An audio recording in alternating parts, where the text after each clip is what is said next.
Good day all, welcome to the next video.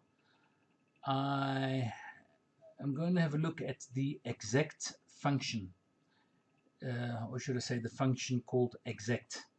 The exact function has two parameters, one string and the comparison string. So it compares two strings, like in this case the function exact returns true because I'm comparing a string, my name, to another string, also my name. And the thing I must mention is that the exact function is case sensitive. So Hans with a capital H compared to Hans with a capital H returns true because they are exact. They are exactly the same. Hans with a capital and Hans with a lowercase h is false because they are not exactly the same. The h's are different. So true with the other way around, small h and a capital H at the second function, the second string returns false because they're also not the same. Both lowercase h's returns true because they are the same. And I mentioned that the exact function, the two parameters are strings. It doesn't have to be strings. I can compare numbers, and 156 compared to 155 is returned false because the numbers are not the same. The 175 compared to 175 is true because the numbers are the same. Even if I put strings, so 175 as a string, we spoke about it in previous videos, and compared it to 175 as a number, this one is left aligned, that one is right aligned, the result is still true because it's comparing the value 175 against 175, and that's the same. So if normally when you do this function, or when you're using functions, you would investigate large amount of data. So I have here about 4,459, not about, exactly 459 pieces of data in a record set, and I would like to pick up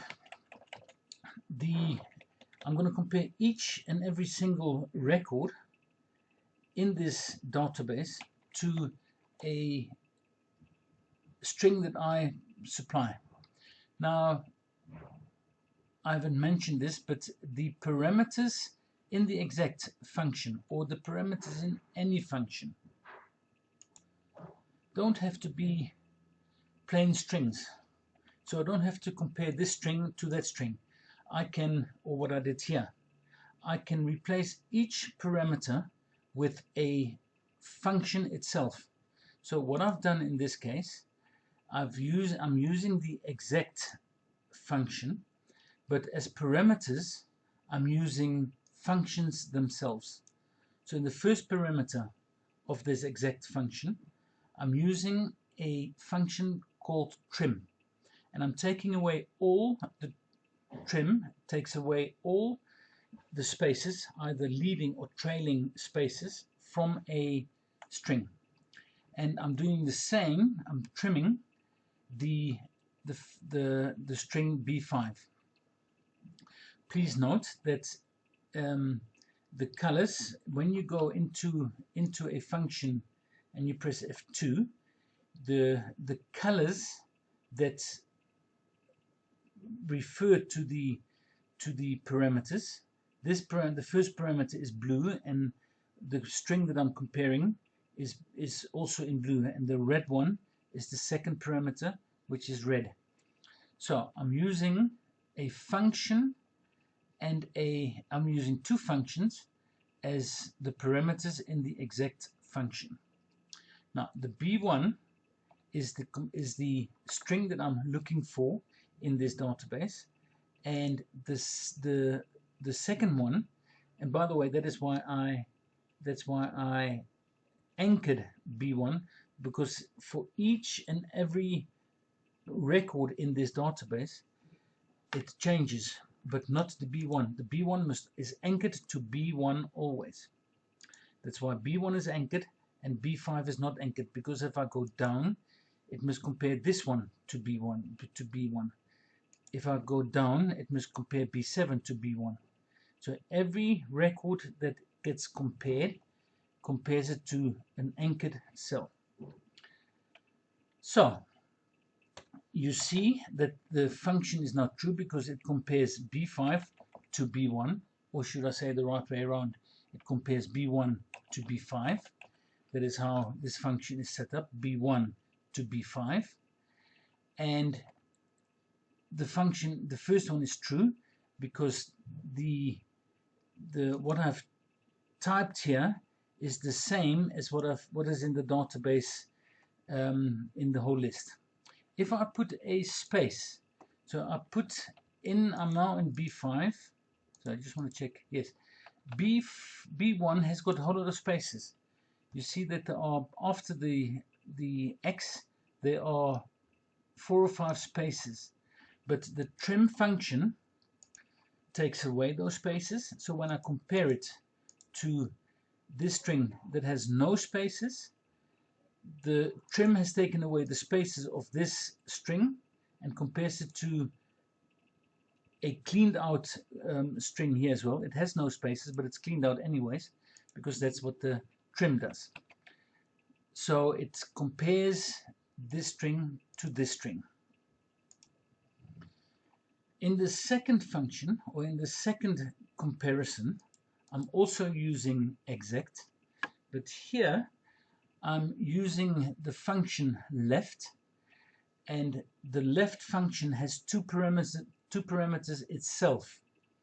So what left does, it goes to a string, and in this case, if I press F12, the first one goes to B1, and it takes the left of B1 and it uses 11 characters of this string, and it will compare that to the left of B5, and it also takes 11, except that here I'm using a pointer to D1, and D1 contains 11, so I'm comparing this hard-coded value to a variable value in D11, and obviously it returns the same value in this case, so it is true. If I make this 10, however, the function is now false, because the first 10 of this one is not the same as the first 11 of this of the B1 string, and that is why this is false. If I change this back to 11, the function is true again, because the first 11 of B1 is the same as the first 11 of B5. And I can now filter out, we spoke about filtering in previous videos, and I can filter out the false, and I get all the ones, and I'm looking at the D column. I'm looking at all the ones where the function, where the 11 left of this one is equal to the 11 left of each line. Now this one looks completely different, but the first 11 of this string is the same as the first 11 of this string. And I must apologize because do not get confused that the first column here is false, because there we're comparing the trim of the one to the trim of the one that we're in, and there you can see that it's completely wrong. But the first 11, which is 1, 2, 3, 4, 5, 6, 7, 8, 9, 10, and a space is 11, is the same as the first 11 of the B1. Therefore, these are all true, and some of these are false because there's more behind it. This one is true, this one is true, and you can see where it's true and true, they are exactly the same. This is all that I wanted to say about the exact function, that they are 2 parameters in the function, and they are required, and it is case sensitive. Thank you very much, and see you in the next video.